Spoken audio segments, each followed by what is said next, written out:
मैं अभिषेक रावत, एक ऐसा नाम जो बरसों तक बिजनेस वर्ल्ड में चमकता रहा। लोग मेरे पापा को किंग ऑफ टेक्सटाइल कहते थे। हम दो भाई थे, मैं बड़ा। पापा की हमेशा से यही इच्छा रही कि मैं पढ़ लिख कर उनके साथ बिजनेस में हाथ बटाऊं। इसलिए मुझे इंटरनेशनल बिजनेस की पढ़ाई के लिए अमेरिका भेज दिया गया।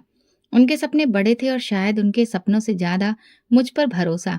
पढ़ाई पूरी हुई, डिग्री हाथ में आई, लेकिन दिल में वापसी का कोई भी जज्बा नहीं था। मैं वापस नहीं आना चाहता था। मुझे इंडिया से मोहब्बत नहीं थी। वहां की धूल, शोर, तंगहाली, सोच, सब कुछ मुझसे मेल नहीं खाता था। मैं न्यूयॉर्क की सड़कों पर अपनी मर्जी से चलता था, अपनी दुनिया में रहता था। मेरे आसपास कोई रोकने वाला नहीं था, कोई सवाल करने वाला नहीं। ये सब कुछ मेरे हिसाब से था। एक दिन अचानक अरमान का फोन आया, मेरे बचपन का जिगरी दोस्त।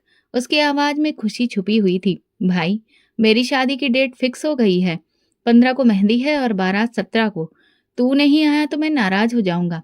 मैं हंसकर बोला, यार तू तो जानता है मैं ऐसे फंक्शंस में आने से बचता हूँ। उसने जवाब दिया, तो क्या तू मेरे लिए नहीं आएगा? वादा कर। मैंने वादा कर लिया। दिल में कुछ नमी थी। उसके लिए बचपन के वो दिन याद आ गए जब हम दोनों साइकिल लेकर पूरे मोहल्ले में घूमा करते थे।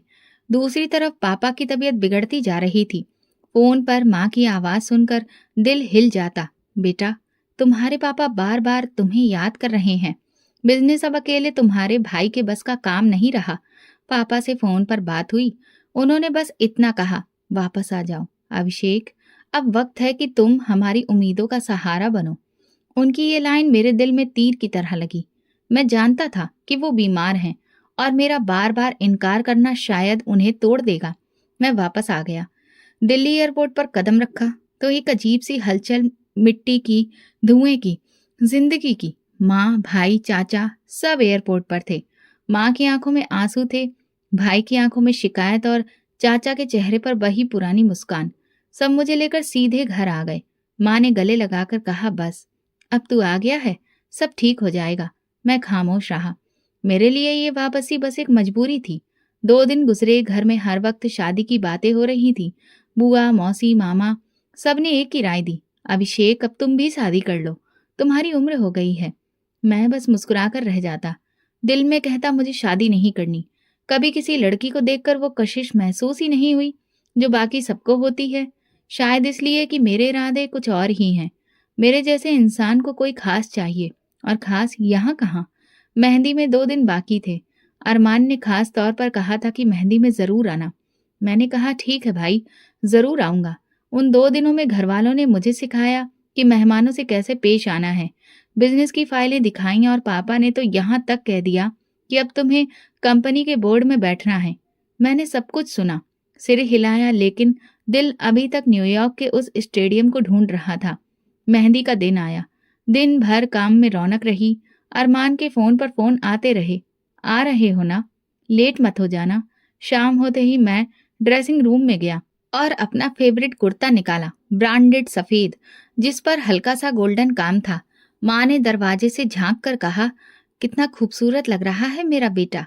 मैं हंसते हुए बोला, आपको तो मैं हर हालत में खूबसूरत लगता हूँ। ड्राइवर गाड़ी निकाल कर गेट पर ले आया। मैं आईने में खुद को देखने लगा। बाल परफेक्ट, शूज पॉलिश किए हुए और खुशबू वैसी जो किसी खास मौके पर लगाई जाती है। जैसे ही गाड़ी से उतरा, फंक्शन हॉल के बाहर रोशनी की जगमग आंखों में लगी। सब लोग हंस रहे थे, हंसी मजाक चल रहा था। ढोल बज रहा था जिस पर लोग नाच रहे थे। मैंने सांस भरी और दिल में कहा, चलो देखते हैं आज का जश्न कैसा होता है। मैं हॉल में दाखिल हुआ, लेकिन अभी तक मुझे नहीं पता था कि मेरी जिंदगी में वो पल, वो लम्हा, आज का दिन सब कुछ बदल देने वाला है। हॉल में कदम रखते ही शोर और रोशनियों ने मेरा स्वागत किया। हर तरफ रंग बिखरे हुए थे, लोग शोर मचा रहे थे, कैमरामैन इधर उधर भाग रहा था। फंक्शन अपने चरम पर था। मैंने एक तरफ बैठने का सोचा, ज्यादा गपशप करना मेरे एटीट्यूड में नहीं था। वेटर ट्रे लेकर मेरे पास आया। मैंने ठंडा पानी पिया और नजर इधर उधर घूमने लगी। हर कोई व्यस्त था, खुश नजर आ रहा था। अरमान का छोटा भाई मेरे पास आया, भैया आप बैठे क्यों हैं, डांस करिए ना। मैंने मुस्कुराकर इनकार किया, यार मैं यहाँ सिर्फ तुम लोगों के लिए आया हूँ, मुझे नाचने का कोई शौक नहीं है। इसी दौरान मेरी नजर स्टेज की तरफ गई। अरमान और उसकी होने वाली पत्नी हंसते हुए बैठे थे। उनके साथ कुछ लड़कियां भी थीं, जो अपनी पारंपरिक कपड़ों में बहुत खुश और व्यस्त थीं। लेकिन एक चेहरा बाकी सबसे अलग था। वो खूबसूरत ग्रीन कलर के कपड़ों में बैठी थी। उसका अंदाज शालीन मगर आंखों में गहरी खामोशी। मैंने पहली बार उस लड़की को देखा तो कुछ लम्हों के लिए जैसे आसपास का सारा नजारा रुक सा गया। ये कौन है? मैंने खुद से सवाल किया। पहली बार किसी लड़की ने मेरा ध्यान इतनी गहराई से अपनी तरफ खींचा था। वो ना तो हंस रही थी ना किसी से ज्यादा बात कर रही थी, बस बैठी हुई थी, चुपचाप मगर सबके साथ। मैंने अपने फोन का कैमरा उसकी ओर मोड़कर उसकी तस्वीर लेने की कोशिश की, मगर फौरन ही खुद को रोका। ये तू क्या कर रहा है अभिषेक? मैंने खुद को टोका। मैंने नजर हटाई, पानी का घूंट लिया, लेकिन अगले ही लम्हे दोबारा उसे देखने लगा। डांस परफॉर्मेंस शुरू हुआ, ग्रुप स्टेज पर आया, शोर और ज्यादा बढ़ गया। लेकिन मेरा ध्यान उस शोर में भी सिर्फ उस चेहरे पर था। वो कभी कभी मुस्कुरा उठती, कुछ कहती और फिर नजरें झुका लेती। कोई खास बात नहीं कर रही थी, लेकिन हर अंदाज में खुददारी थी। अरमान मुझे देखकर स्टेज से नीचे आया, मेरे पास आकर बैठा। फंक्शन कैसा लग रहा है? जबरदस्त, सब कुछ परफेक्ट है, मैंने फॉर्मेलिटी से भरा जवाब दिया। उसने कहा, यार तुझे लेकर ही टेंशन थी, तू आया तो मुझे बहुत अच्छा लगा और अब मैं कुछ टेंशन से फ्री हूँ। फिर वो उठकर आगे बढ़ गया, मैं वहीं बैठा रहा। कुछ लम्हों के बाद वही लड़की स्टेज से उतरी। मुझे लगा जैसे मैं उठकर उसके रास्ते में आ जाऊं, शायद कोई बात हो जाए। मैं सच में ऐसे खड़ा हुआ कि वो मजबूरन मेरे सामने आई। उसने मेरी तरफ देखा, एक लम्हे को उसकी नजरें मेरी आंखों से टकराईं और फिर वो खामोशी से मेरे पास से गुजर गई। कोई एक्सप्रेशन नहीं, कोई मुस्कुराहट नहीं, कोई हैरत नहीं, बस चुपचाप गुजर गई, जैसे मैं वहां था ही नहीं। और मुझे न जाने क्यों बुरा लगा, जैसे मैं उससे कुछ उम्मीद कर बैठा था, लेकिन वो उम्मीद खत्म हो गई थी। मैंने खुद से कहा, ये सब इतना आसान नहीं है। शायद अभी भी मेरी नजरें उसकी तलाश में थीं। एक मौके पर वो किचन के पास से गुजरी तो अरमान की पत्नी ने उसे आवाज दी, साक्षी, पानी लाना जरा। साक्षी, मैंने दिल में नाम दोहराया। अब मैं जानता था कि उसका नाम क्या है। मेहंदी का फंक्शन खत्म होने को था। मैंने मौका देखकर अरमान को पकड़ा। वो भी गिफ्ट लेने के काम में व्यस्त था। अरमान, एक बात पूछनी है। वो लड़की वही जो तुम्हारी पत्नी के साथ बैठी थी, ग्रीन कलर के सूट में, उसका नाम साक्षी है ना? अरमान ने मुस्कुराकर कहा, हाँ, क्या हुआ? बस वैसे ही अच्छी दोस्त लग रही है। तुम्हारी पत्नी की पक्की दोस्त है। जितने हम दोनों दोस्त हैं उतने ही ये दोनों भी हैं। वो हंसा। अच्छा, कहाँ की है वो? मैंने अचानक से पूछ लिया। अरे बस दिल्ली की ही है। अभी तो बहुत सारा शादी का ही काम बाकी है यार। मैंने हाँ में सिर हिला दिया, लेकिन दिल में सवालों का तूफान था। मैंने खुद को रोका। ज्यादा कुरेदना खोदना फिलहाल ठीक नहीं लगा। मैं वापस अपनी जगह पर बैठ गया और काफी देर तक वहीं बैठा रहा। फंक्शन खत्म हुआ, लोग जाने लगे, लेकिन मेरे अंदर कुछ शोर हुआ था। साक्षी एक नाम, एक लम्हा, एक इनकार, जिसने मेरे दिमाग में जगह बना ली थी। मैं गाड़ी में बैठे बैठे ही सीट से टेक लगा ली। ड्राइवर ने आईना सीधा किया। मैंने कहा, बस चलो। गाड़ी चली, लेकिन मेरा मन वहीं पर रुका हुआ था, उसी लम्हे में, उसी चेहरे पर। मुझे नहीं पता था आगे क्या होने वाला है, लेकिन इतना जरूर जान गया था कि वो आम नहीं थी और शायद मैं उसके लिए तैयार नहीं था। अगले दिन मैं अरमान के घर गया। उसका कमरा अब भी वैसा ही था जैसा बचपन में हुआ करता था, बस थोड़ा सा ठीक ठाक कर दिया गया था। बेड पर बैठते ही मैंने बात शुरू की। यार वो साक्षी अजीब सी लड़की है। अरमान ने मुस्कुराकर मेरी ओर देखा। क्या मतलब अजीब? सीधी भी है और थोड़ा सा गुरूर वाली भी लगती है। तुम दोनों इतने करीबी हो, उसके बारे में कुछ तो जानते ही होगे। अरमान ने धीरे से कहा, हाँ जानता हूँ, बहुत कुछ जानता हूँ। उसने बैठक का दरवाजा बंद किया और आराम से सोफे पर टेक लगाई, जैसे सब कुछ सुनाने के लिए खुद को तैयार कर रहा हो। साक्षी दिल्ली के पुराने मोहल्ले में रहती है। उसका पिता जूते ठीक करते हैं, मोची है, लेकिन इज्जत से कमाता है। माँ का कुछ साल पहले देहांत हो गया। इकलौती बेटी है, सारा ध्यान बस उसी पर है। अरमान थोड़ा रुका, फिर बोला, वो अच्छी यूनिवर्सिटी में पढ़ रही थी, स्कॉलरशिप पर। उसका बचपन से ही किताबों से गहरा रिश्ता रहा है। मैंने नरमी से पूछा, और तुम्हारी पत्नी की दोस्त कैसे बनी? कॉलेज के जमाने की बात है। दोनों ने एक ही समय पर एडमिशन लिया था, साथ में प्रोजेक्ट किए और आज तक एक दूसरे के साए की तरह साथ हैं। साक्षी के अंदर खुददारी है और इसी बात ने उसे खास बनाया है। मैंने सिर हिलाया, मगर दिल में एक और ख्याल जन्म ले चुका था। मोची की बेटी और इतनी अकड़ वाली। ये सोच मेरे दिमाग में किसी कीड़े की तरह कुलबुलाने लगी।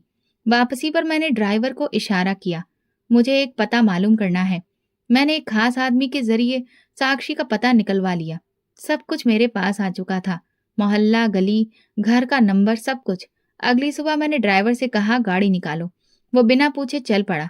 हम जैसे लोग जब किसी जगह पहुंचना चाहते हैं तो रास्ते खुद ब खुद बन जाते हैं।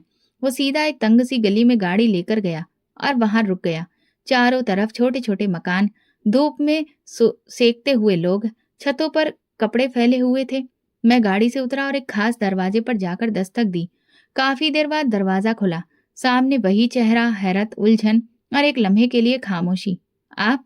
वो सिर्फ इतना ही बोली। मैंने खुद को संभालते हुए अच्छे अंदाज में कहा, अंदर आने के लिए नहीं कहेंगी? आपसे एक बात करनी है। वो आसपास देखते हुए बोली, पापा घर पर नहीं है, इसीलिए तो आया हूँ। जो बात करनी है सिर्फ आपसे करनी है। कुछ लम्हों की हैरत के बाद वो मुझे देखते हुए पीछे हटी। मैं अंदर दाखिल हुआ। छोटा सा कमरा, साफ सुथरा। एक तरफ स्टडी टेबल पर किताबें रखी थीं। दीवार पर कुछ धार्मिक बातें लिखी थीं। पंखा चल रहा था, मगर गर्मी महसूस हो रही थी। उसे बैठने का इशारा करके वो खुद खड़ी रही। मैंने सीधी बात शुरू की। अरमान ने बताया, आप पढ़ाई में बहुत अच्छी हैं, लेकिन आपके पापा एक मोची हैं। जाहिर है इतना खर्चे उठाने के लिए उनका आसान नहीं होता होगा। वो खामोश रही। मैंने अपनी जेब से एक सफेद लिफाफा निकाला, मेज पर रखा। इसमें कुछ पैसे हैं, गिफ्ट समझ लीजिए। कोई शर्त नहीं है, कोई सवाल जवाब नहीं, बस मेरी तरफ से मदद है। वो ठीक से मेरी तरफ देखे बिना ही बोली, मुझे आपके पैसों की कोई जरूरत नहीं है। सच में, ये तो मैं बस अपने मन से दे रहा हूँ। मेरे पापा गरीब जरूर हैं, लेकिन इज्जत से कमाते हैं और मेरी पढ़ाई का खर्चा भी वही उठा रहे हैं। मैं किसी भी गैर मर्द की मदद को अपने लिए सही नहीं समझती। मैंने दोबारा लिफाफा उसकी तरफ सरकाया। सोच लीजिए, मैं एक बिजनेसमैन हूँ, किसी पर एहसान नहीं करता। इसे सिर्फ जान पहचान की शुरुआत समझ लीजिए। वो एक कदम पीछे हटी। मेहरबानी होगी, आप ये लिफाफा वापस लेकर यहाँ से चले जाएं। मैं अकेली हूँ और आपका यहाँ होना ठीक नहीं। मैं लम्हा भर के लिए उसे देखता रहा, फिर खामोशी से लिफाफा उठाया और दरवाजे की तरफ बढ़ा। वहां जाकर रुका। एक राय दूं? कभी कभी खुददारी जरूरत से बड़ी नहीं होनी चाहिए। वो बोली, नहीं, मुझे आपकी राय की जरूरत नहीं है। वो दरवाजा खोलकर खड़ी रही।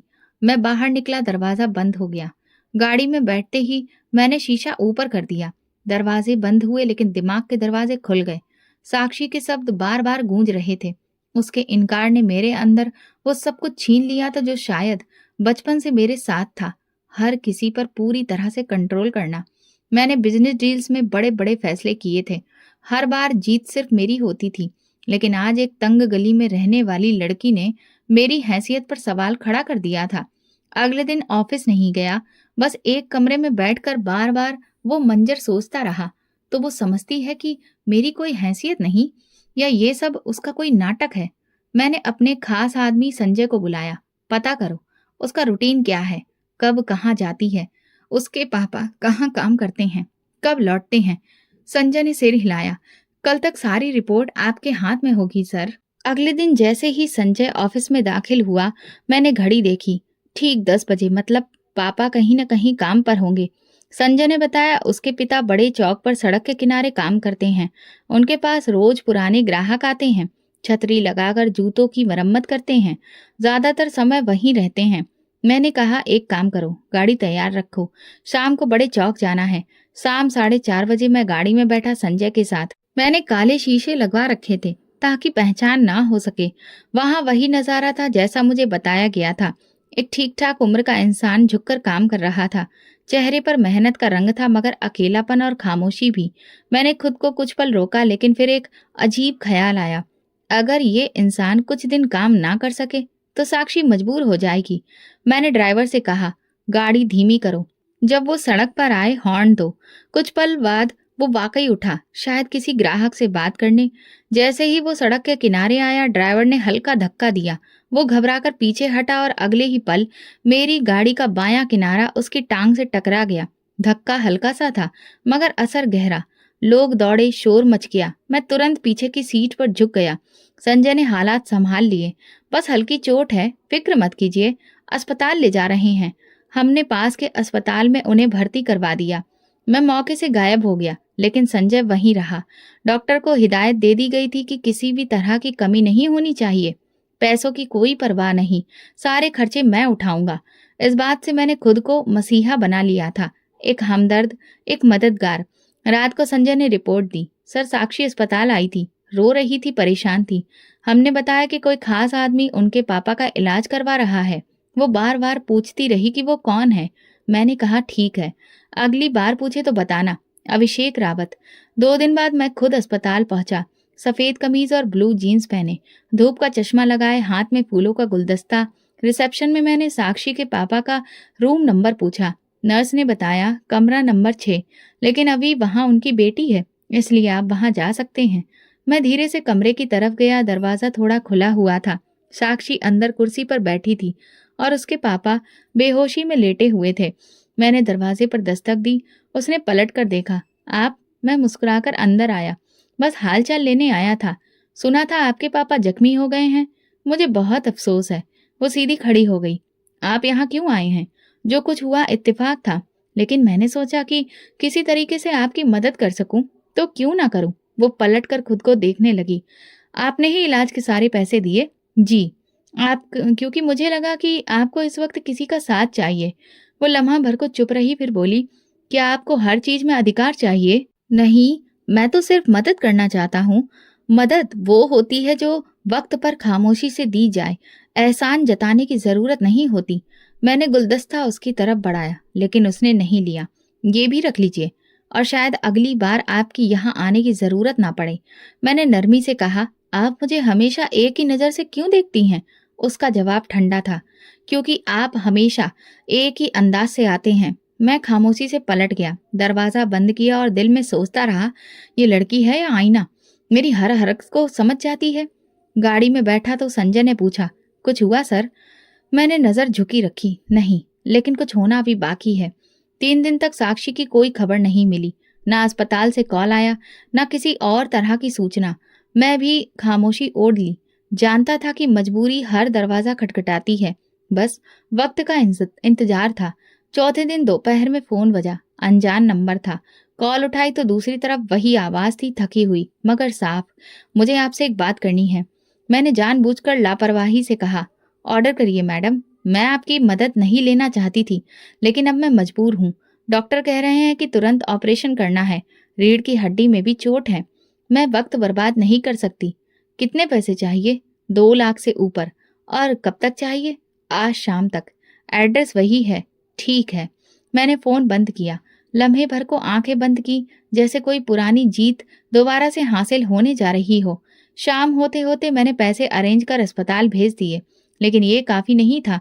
मैं जानता था कि उस वक्त वो जज्बाती और कमजोर है, और यही वो लम्हा था जिसे मैं काफी समय से ढूंढ रहा था। अगली रात मैं उसके घर गया। दरवाजा खटखटाया। वही मामूली सी रोशनी, वही खामोश माहौल। इस बार उसने तुरंत दरवाजा खोला। शायद मुझे आता देख लिया था। अंदर आ सकता हूँ? वो कुछ लम्हे रुकी, फिर पीछे हटी। आइए। मैं अंदर गया। दरवाजा बंद हुआ। कमरे में उसके पापा की दवाइयों की महक थी और कुछ तनाव। वो खामोशी से एक तरफ खड़ी रही। मैं धीरे से बोला, क्या आपने खुद को कभी शीशे में देखा है? उसने मेरी बात को नजरअंदाज किया। आप यहाँ क्यों आए हैं? पैसे अस्पताल पहुंच चुके हैं। Thank you. बस इतना ही? तो आप और क्या सुनना चाहते हैं? कम से कम ये कि आप अब समझ चुकी हैं कि दुनिया कैसे चलती है। मुझे नहीं पता दुनिया कैसे चलती है, लेकिन मैं जानती हूँ कि इज्जत कैसे बचाई जाती है। मैं उसके पास गया और उसकी बाजू पकड़ ली। इतनी भी क्या जल्दी है? तुम्हारे बाप के इलाज के लिए इतने पैसे दिए हैं, कुछ तो हिसाब बराबर कर दो। वो एक कदम पीछे हटी, आंखों में नफरत, चेहरे पर गुस्सा। मेरा हाथ छोड़ दीजिए, वरना। वरना क्या? वरना तुम्हें अपना चेहरा देखने के भी काबिल नहीं छोड़ूंगी। मेरे लहजे में गुरूर था। मैंने तुम पर एहसान किया, तुम्हें बचाया। तुम जैसे लोग कहाँ इतना डिजर्व करते हैं। अगले ही लम्हे उसने जोर से मेरे मुंह पर थूक दिया। शर्म आती है मुझे, तुम जैसे लोगों पर और तुम्हारे पैसों पर। मैं तुम्हें एक एक पैसा वापस करूंगी, लेकिन अपनी इज्जत का सौदा नहीं कर सकती। मैं कुछ पल दंग खड़ा रहा। ये थूक नहीं था, मेरे गुरूर पर चाबुक पड़ा था। तुम जानती हो मैं कौन हूँ? जानती हूँ। वो इंसान जो समझता है कि पैसे से सब कुछ खरीदा जा सकता है। लेकिन याद रखना, तुमने जिस इज्जत पर हाथ डाला है ना, वो तुम्हें खत्म कर देगी। तभी दरवाजा अचानक खुला। अरमान और उसकी पत्नी अंदर आए। शायद साक्षी ने खुद को संभाल लिया था। अरमान ने पूछा, ये सब क्या हो रहा है अभिषेक? मैं चुप रहा। मेरी हालत कुछ कहने की ही नहीं थी। अरमान आगे बढ़ा, ये यहाँ पर क्या हरकत है? साक्षी ने सिर्फ इतना कहा, ये इंसान मेरे घर जबरदस्ती आया है। अब आप ही फैसला करिए, ये कैसा दोस्त है? मैं बिना कुछ कहे वहां से निकल आया। दरवाजा पीछे से बंद हो गया। गाड़ी में बैठकर मैंने साइड मिरर में खुद को देखा। कुछ बदला हुआ सा लगा। देर रात फिर उसी बात के बारे में सोचता रहा जो जाते जाते उसने कहा था। मैं तुम्हें एक एक पैसा वापस करूंगी, लेकिन अपनी इज्जत का सौदा नहीं कर सकती। मुझे एहसास हो रहा था कि उसने जो किया वो सिर्फ वक्त की नजाकत नहीं थी, बल्कि एक फैसला था। मैंने अपनी मुट्ठियां बंद की और खुद से कहा, अगर तुम समझती हो कि ये तुम्हारी जीत है, तो फिर ये तुम्हारी बहुत बड़ी भूल है। मैंने फोन उठाया, संजय को कॉल किया। कल सुबह उसके बाप का पीछा करो, जहां जाए रिपोर्ट दो, और हाँ, इस बार खेल मेरे रूल्स पर होगा।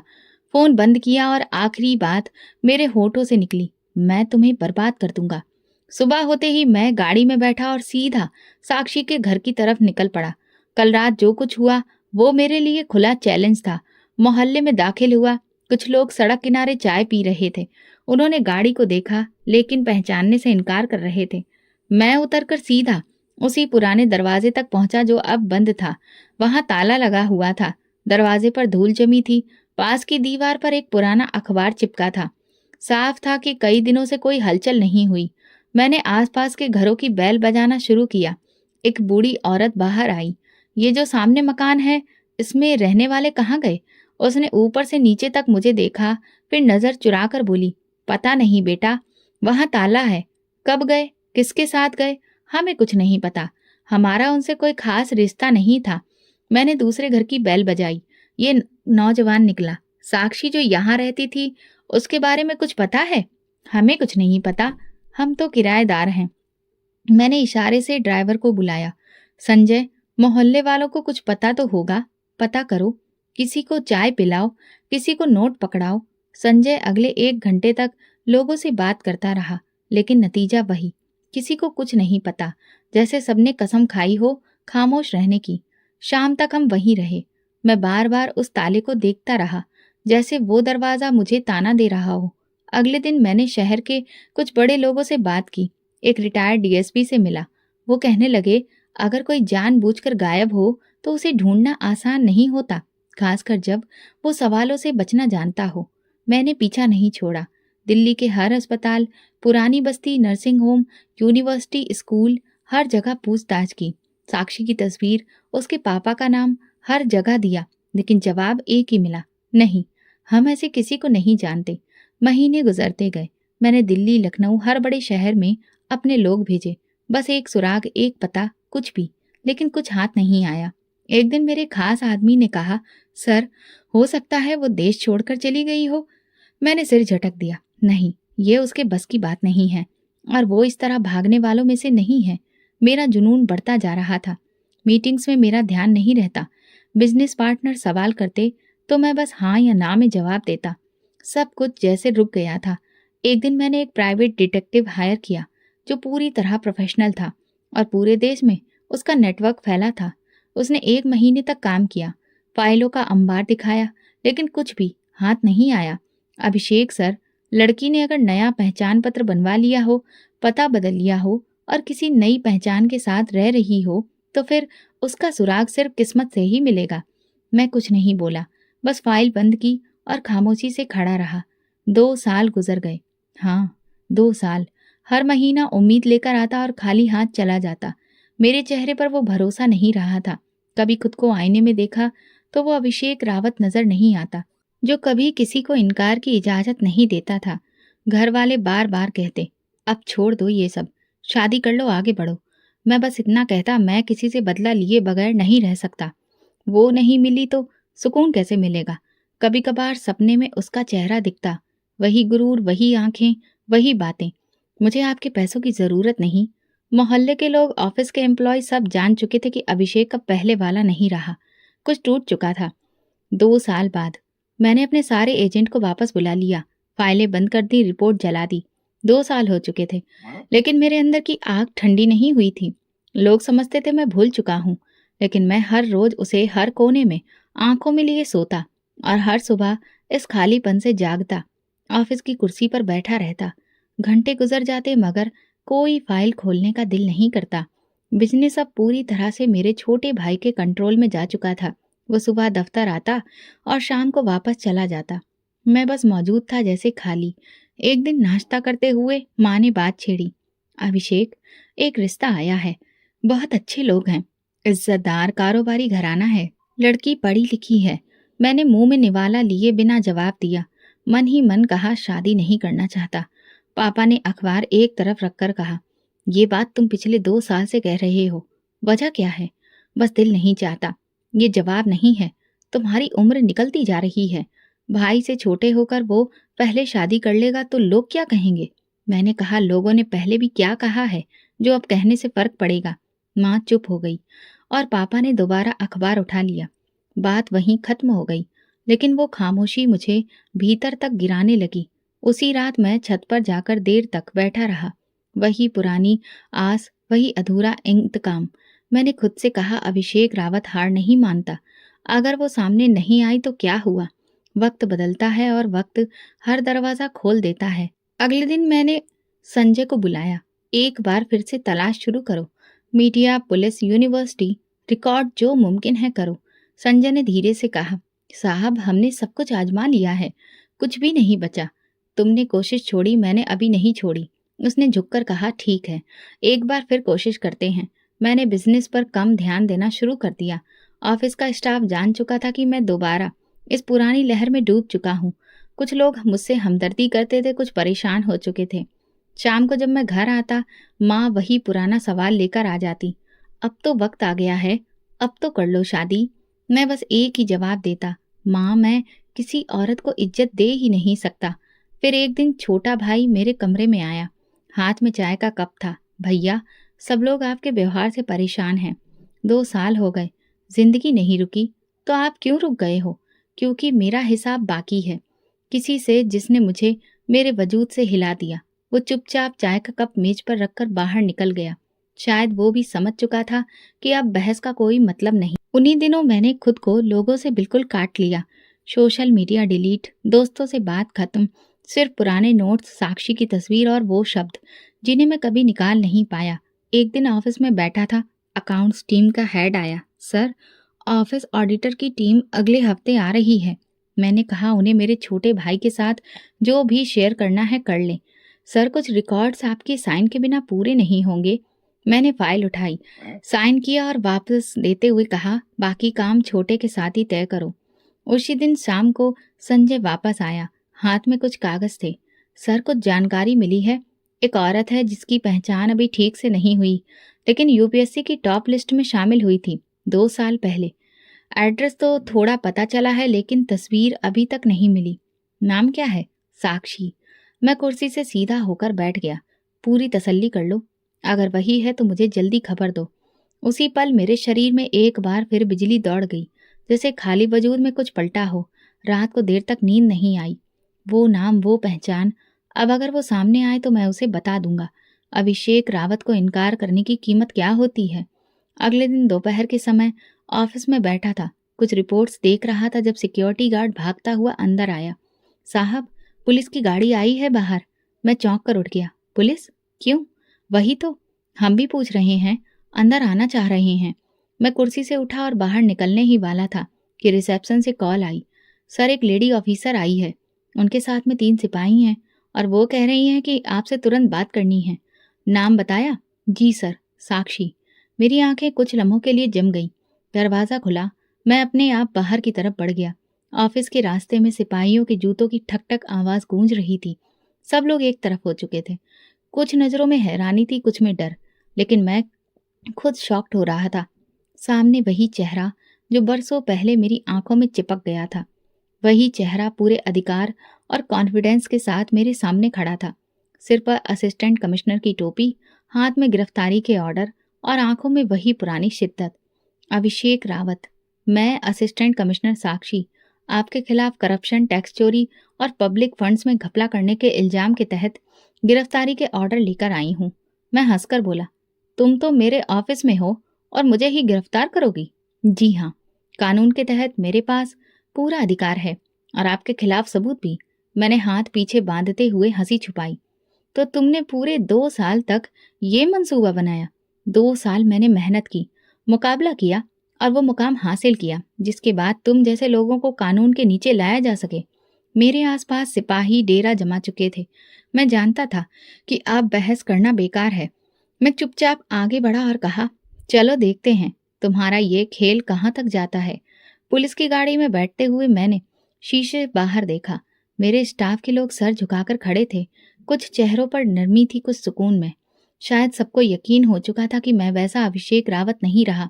थाने ले जाकर मुझसे सारा सामान ले लिया गया। फोन, घड़ी, बटुआ सब कुछ एक थैली में बंद कर दिया गया। एक कमरे में बैठाया गया जहां मेरे बराबर की कुर्सी पर साक्षी खुद बैठ गई। एक फाइल खोली और धीरे से कहा, अभिषेक रावत, तुम्हें पता है तुमने पिछले 7 साल में कितना टैक्स छुपाया? मैंने जो कमाया वो मेरी मेहनत से था। मेहनत? जाली इनवॉइसेस, मनी लॉन्ड्रिंग, बेनामी अकाउंट से ही तुम्हारी मेहनत है? मैं रुका। ये सब झूठ है। फैसला अदालत में होगा। मेरे पास सारे सबूत हैं। उसी वक्त एक पुलिस वाला कमरे में दाखिल हुआ। मैडम, मीडिया बाहर मौजूद है। पूछ रही हैं कोई बयान देना है? साक्षी ने कहा, नहीं। केस की पूरी रिपोर्ट कल अदालत में जाएगी। फिर मेरी तरफ देखकर बोली, तुम समझते हो कि तुम्हें कोई पकड़ नहीं सकता? अब तुम देखोगे कानून कैसे काम करता है। शाम तक मुझे हवालात में रखा गया। कोई खास सुविधा नहीं। मैं एक बेंच पर बैठा रहा और लगातार सोचता रहा कि ये सब कब और कैसे पलटा। सुबह मुझे अदालत ले जाया गया। पुलिस वैन में बैठा मैं खिड़की से बाहर झांक रहा था। शहर का वही शोर, वही ट्रैफिक, लेकिन आज हर मंजर बेगाना लग रहा था। अदालत में मीडिया पहले से मौजूद थी। कमरे में मेरी तरफ माइक पकड़कर सवाल किए गए। अभिषेक रावत, आपने करप्शन किया? क्या आपने टैक्स चोरी की? मैंने कोई जवाब नहीं दिया।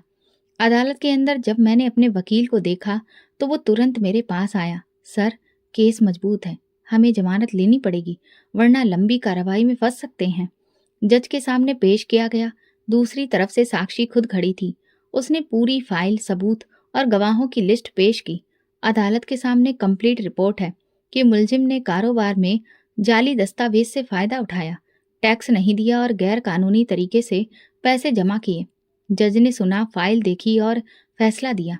अपनी सफाई पेश करने के लिए 1 हफ्ते का वक्त दिया जाता है। मुलजिम को अदालत की डिमांड पर जेल भेजा जाएगा। अदालत के बाद मैं वापस वैन में बैठा, लेकिन इस बार दिल में अजीब सा सुकून था। शायद इसलिए कि अब मेरा दुश्मन मेरे सामने खड़ा था। अब लड़ाई साफ थी। खेल शुरू हुआ। जेल के कमरे में दाखिल होते वक्त मैंने आखिरी बार आसमान की तरफ देखा और खुद से कहा, अब देखते हैं साक्षी, तुम कितनी देर तक ये जंग जीत कर रखती हो।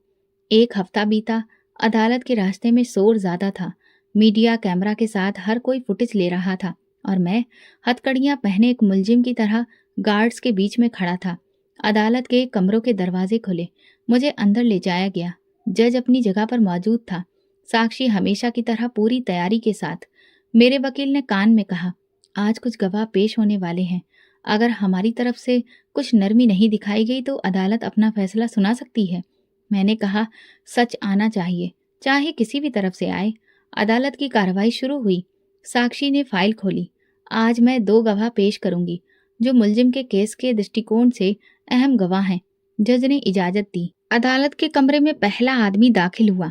मेरी नजर चौंक उठी। वो मेरा अपना ड्राइवर था, जिसे मैं सालों से सैलरी देता था, जिसके परिवार के प्रोग्राम में साथ बिताया। अब वो गवाही देने मेरे खिलाफ आया था।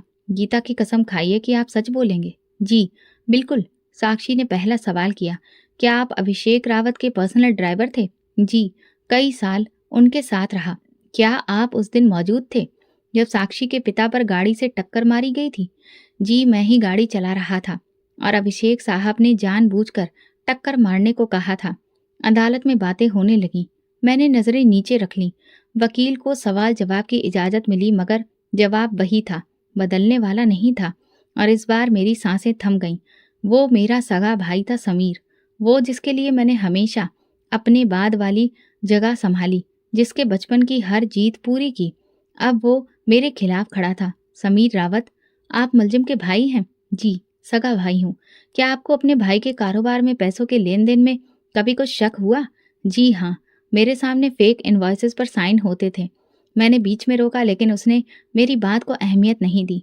आप ये बात अदालत में सबूत के साथ कह सकते हैं कि अभिषेक रावत ने जानबूझकर करप्शन किया? जी, और मैं इस बात का सबूत देता हूँ। मेरे पास वो ईमेल और फाइल मौजूद हैं जिनमें सारी रिकॉर्डिंग्स हैं। मैं कराह उठा। समीर की आंखों में कोई पछतावा नहीं था। शायद उसके लिए इंसाफ का साथ था, या शायद कुछ और जिसे मैं उस लम्हे समझ नहीं पाया। जज ने कार्रवाई रोकी और कहा, सारे गवाह, सबूत, फाइल और बयानों को मद्देनजर रखते हुए, सारी दलीलों को सुनते हुए ये कार्रवाई पूरी हुई। मुलजिम को 1 हफ्ते के लिए अगली तारीख दी जाती है ताकि वो अपनी सफाई पेश कर सके। मुझे दोबारा हथकड़ियां पहनाई गईं। जैसे ही अदालत से बाहर निकला, मीडिया ने एक बार फिर मुझे घेर लिया। अभिषेक जी, आप अपने भाई की गवाही पर क्या कुछ कहेंगे? क्या ये खानदान की बगावत है या फिर सच्चाई का साथ? मैं चुप रहा। रात को जेल की कोठरी में बैठे मैंने अपने वकील से पूछा, ये सब कब तैयार हुआ? समीर को किसने बनाया? वकील ने थके हुए लहजे में कहा, सबूत इतने सच्चे थे कि उसके पास कोई दूसरा रास्ता नहीं था। अदालत में अगर वो चुप रहता तो खुद भी इस जुर्म में शामिल माना जाता। मैंने ठंडी सांस भरी। वो मेरा भाई था और इंसाफ का साथ भी देता रहा। मेरी नज़र दीवार पर लगी धुंधली लाइट पर थी। मुझे लगा जैसे सब कुछ मेरा नहीं रहा। वो खानदान, वो घर, वो ऑफिस, जहाँ हर इंसान मेरी मर्जी से चला करता था, आज हर एक मेरे खिलाफ खड़ा था। मैंने खुद से कहा, जो कुछ बनाया सब गिर चुका है।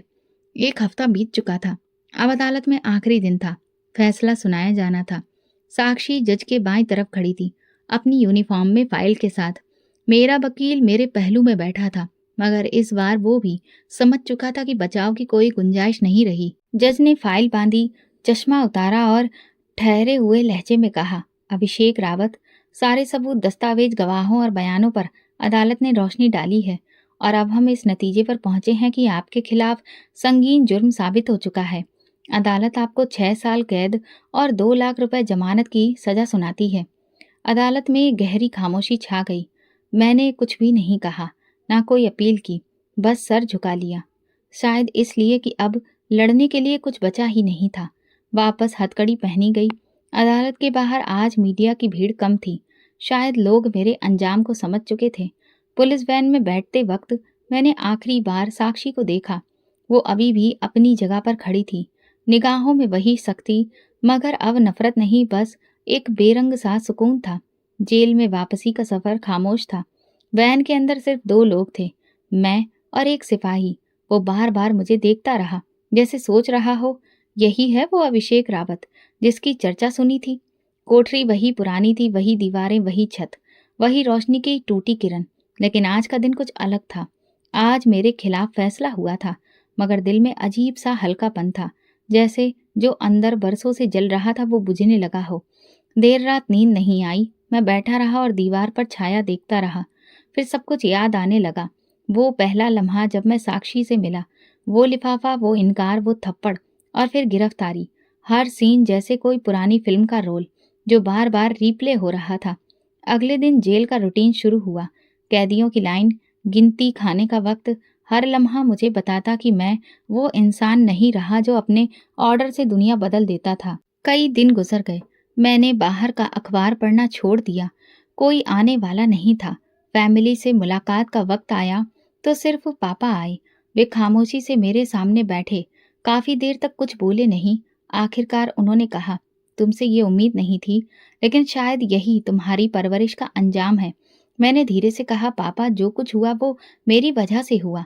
आपने जो सिखाया उसे मैंने कभी माना ही नहीं। उन्होंने सिर हिलाया। साक्षी ठीक कहती थी, इंसान की असली कीमत उसकी नीयत से लगती है, ना कि उसके नाम से। मैंने पहली बार दिल से माना, पापा, वो लड़की मेरी जिद नहीं, मेरी जिंदगी बन चुकी है। मुलाकात खत्म हुई। मैं दोबारा कोठरी में वापस आया। अगले दिन मैंने जेल की छोटी सी लाइब्रेरी में जाने की बात की। पहली बार किताब खोली और खुद से सवाल किया, क्या वाकई जिंदगी इतनी छोटी होती है कि सिर्फ गुरूर में गुजारी जाए? महीने गुजरने लगे। मैंने लिखना शुरू किया, छोटे छोटे नोट्स अपनी जिंदगी के बारे में। फिर वही पेन बार बार पकड़ता। एक दिन जेल के कमरे में अकेला बैठा था। वहां एक पुराना कैलेंडर लगा था। मैंने तारीख देखी, वही दिन जब 2 साल पहले मैंने उसे खरीदने की कोशिश की थी। मैं उठा और वो पन्ना फाड़ा। उस पर लिखा, वो जीत गई। 6 महीने बीते और जेल अब इबादत बन गई थी। न जमानत की उम्मीद रखी, न कोई दरख्वास्त की। बस चुपचाप दिन गिनता रहा। एक दिन दोपहर को वार्डन आया, हाथ में फाइल थी। मेरे सामने आकर खड़ा हुआ। अभिषेक रावत, अदालत से आपकी जमानत मंजूर हो चुकी है। मैंने चौंक कर उसकी तरफ देखा। किसने फाइल जमा करवाई? आपके वकील का नाम दर्ज है, लेकिन जमानत की रकम आपके भाई के नाम से आई है। मैं चुप रहा। समीर, वही भाई जो मेरे खिलाफ गवाही दे चुका था, जो अदालत में मेरी सच्चाई सबके सामने लाया था, आज वही मुझे जेल से बाहर निकाल रहा था। कमरे से बाहर निकाला गया तो आसमान अजीब सा साफ लग रहा था। जेल के गेट से बाहर कदम रखा तो वही पुरानी गाड़ी मेरा इंतजार कर रही थी। संजय ड्राइवर सीट पर बैठा था। मैं पिछली सीट पर बैठा। किसने भेजा है?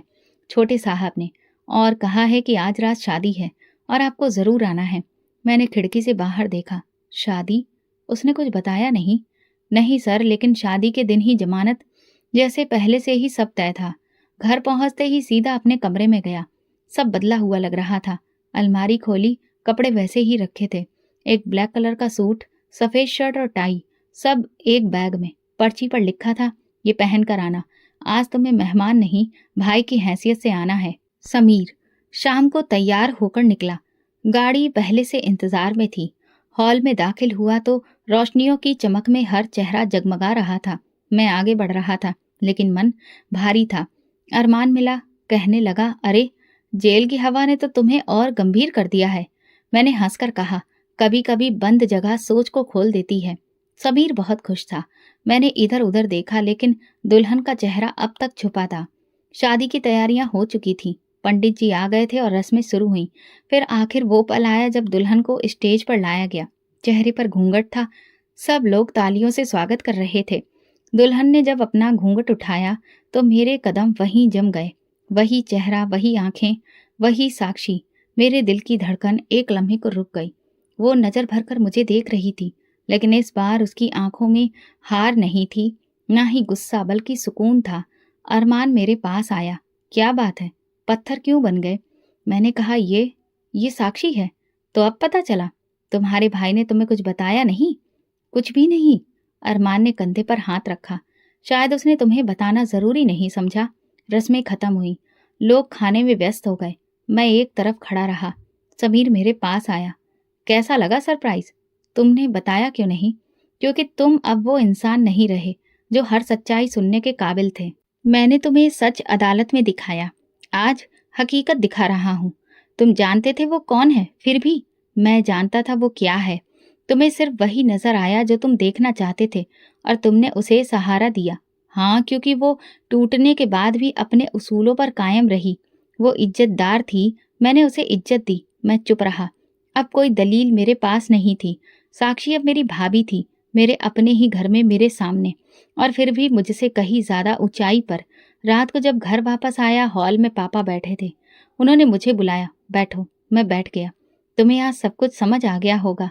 हमने तुम्हें कभी अकेला नहीं छोड़ा, तुम्हारे भाई ने भी नहीं, लेकिन इज्जत वो खुद हासिल करनी पड़ती है, और वो साक्षी ने हासिल की, तुमसे छीन कर नहीं, तुम्हारे बिना मांगे। मैंने कहा, पापा मैं शर्मिंदा हूँ। बस यही शर्मिंदगी तो मुझे अच्छा इंसान बनाए, यही प्रार्थना है। रात के आखिरी पहर में मैं अपने कमरे में अकेला बैठा था। साक्षी की वो नजर बार बार याद आ रही थी, वो खामोश जीत जो शब्दों के बिना थी। मैंने एक डायरी निकाली और उस पर लिखा, मुझे सजा अदालत ने दी, लेकिन सबक जिंदगी ने। मैंने वो घर छोड़ दिया जिसमें मेरा बचपन गुजरा, वो कमरा जिसमें कभी सपने पाले थे। माँ रोती रही, पर मैं अब वहां नहीं रह सकता था। शहर के कोने में 2 कमरों का फ्लैट ले लिया।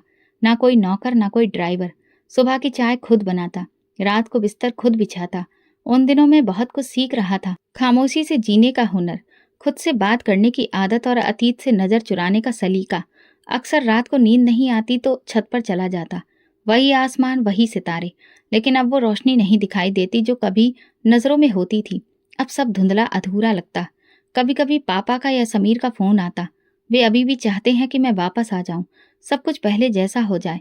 लेकिन मैं जानता हूं कुछ चीजें पलट कर नहीं आती। एक दिन समीर मिलने आया, फिर बोला, अब तो सब कुछ ठीक है, साक्षी तुमसे कुछ नहीं कहती, तुम्हें अतीत में नहीं घसीटती, तो तुम कब तक खुद को सजा देते रहोगे। मैंने कहा, सजा वो होती है जो दूसरा दे, मैं तो खुद अपने कर्मों को भुगत रहा हूँ। मैंने इज्जत खो दी और अब इज्जत ने मुझे ठुकरा दिया है। समीर चलते हुए बोला, कभी वक्त मिले तो घर आ जाना, माँ अभी भी रोज तुम्हारा इंतजार करती है। मैं कुछ नहीं बोला, वो चला गया। मैं कुर्सी पर बैठा रहा। एक पुरानी बात दिमाग में गूंजने लगी। जिसे तुमने कमतर समझा वही आज सबसे ऊंचाई पर खड़ी है। कभी कभी अखबार में साक्षी की तस्वीर देख लेता, कभी किसी कार्यक्रम में साइन करते हुए, तो कभी किसी स्कूल का संचालन करते हुए। तस्वीर के नीचे सुर्खियां होती, संजीदा, आत्मविश्वास से भरी और निडर लेडी ऑफिसर। ये वे शब्द हैं जो मैं कभी समझ नहीं सका।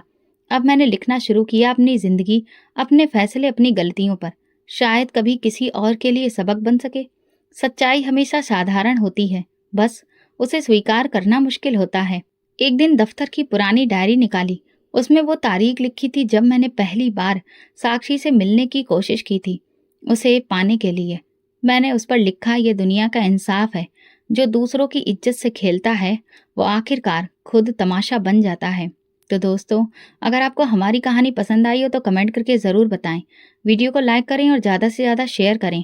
अगर आप इस चैनल पर नए हैं तो सब्सक्राइब जरूर करें और नोटिफिकेशन बेल को दबा दें ताकि अगली अपडेट सबसे पहले आपको मिले। धन्यवाद।